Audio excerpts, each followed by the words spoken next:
during Saban's career. Pleased to be joined by the head coach of the Crimson Tide now, Nick Saban, who is on his way to the championship game with the Tide. Nick, you had to replace so many starters from last year's championship team, which has been described as one of the greatest in the history of the sport. How would you describe the way this team has developed and put itself in position to be a champion? Well, I'm really pleased and proud of this team. I think we have like 3 senior starters right now. They've had to grind their way and overcome a lot of adversity, show a lot of resiliency throughout the course of the year as we grew together as a team. Had to overcome losing some really key players.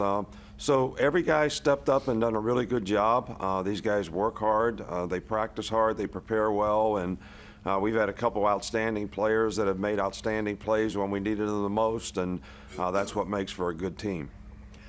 Nick, what does this say about your offense's ability to adapt? You played Georgia and you go almost exclusively to the passing game with a Heisman Trophy winning quarterback. Yesterday, you ride the running game with Brian Robinson, yet you're able to be effective in either type of style. Well, I think what we try to do on offense is take what the defense gives and also evaluate what are their strengths in terms of what they do. And the style that Cincinnati played is like a 3-3 stack where there's 8 guys in coverage a lot, so they take a lot of the windows away in the passing game and make it difficult, but there's also some space in there to be able to run the ball. And I think our offensive line and B-Rob did a really good job of taking advantage of that. I thought Bryce, a lot of the advantage throws that we had with the running game, he made the right reads and handed the ball off. So, and that helped us establish a run, and that was the way that we needed to play in this particular game, to have a chance to be successful. Coach, Happy New Year. Curious, early kick, back to Tuscaloosa. How'd you break in the new year? Were you in the film room already breaking down Georgia, or do you toast with Miss Terry? How'd you break in the new year? I don't know how you guys figure this out. We're in Dallas. We're trying to get home. When we get home, maybe we'll start doing that. All right. So, I mean, all right. We all have a life to live too, Yeah. So, yeah, man. But, Georgia's got a great team. It'll be a great challenge for our team.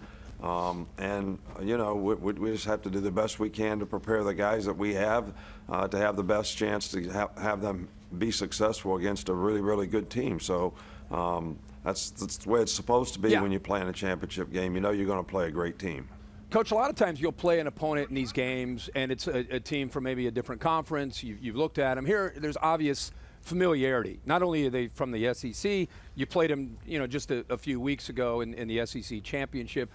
Not that plays in a lot, but is there any difference prepping for a team with so much where your players know the trends and the scheme of the opponent you're going to be playing?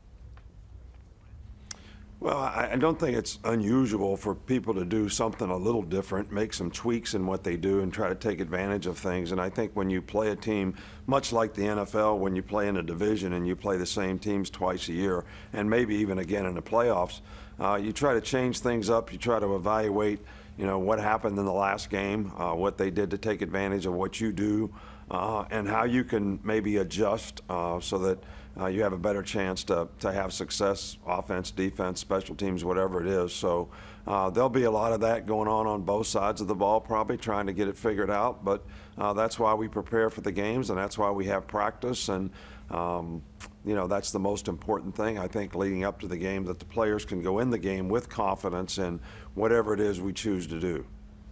Alongside the schemes, Nick, when you played Georgia the first time, you guys had a mental edge because of, as you described it, the yummy rat poison of people doubting whether your team could beat Georgia. They're not going to doubt that now. I think Georgia might be a slight favorite, but it's not going to be the same type of feel. How do you approach the mindset with your team now coming into the rematch? Well, the team has an opportunity to win the national championship, so you expect to play a good team.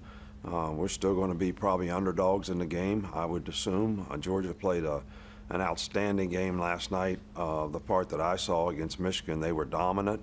So I can see why people would think that. And, but it's a challenge. I mean, this is a challenge. I think our players have a tremendous amount of respect after playing Georgia of how good of players they have and how good a team and how well coached they are and what it would actually take to have success against them. So, I think that's got to be the way we start, and that's got to be the mental edge we have to have. And if we don't have that, we're not going to play like we're capable of playing or like we need to play to be able to compete against a team like this.